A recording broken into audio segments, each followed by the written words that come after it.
দেখেন এটা হচ্ছে আমাদের ক্যাম্পে আসার রাস্তা, রোড তরিক রাস্তা, যে যেটা জানেন সেটা এদিক দিয়ে আসে, এদিক দিয়ে আসি।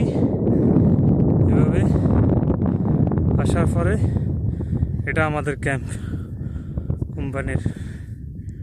এখানে পর্যটকেরা আসে, এখানে রেস্ট করে থাকে, এখানে খানা খায় ওরা। তারপরে এরা এদিকে এইসবগুলো সবগুলো বালু পাহাড় ঘুরে ঘুরে দেখে। দেখেন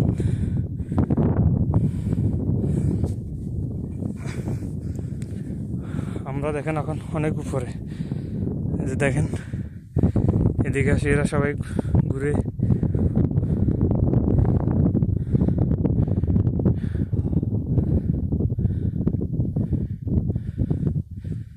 দেখেন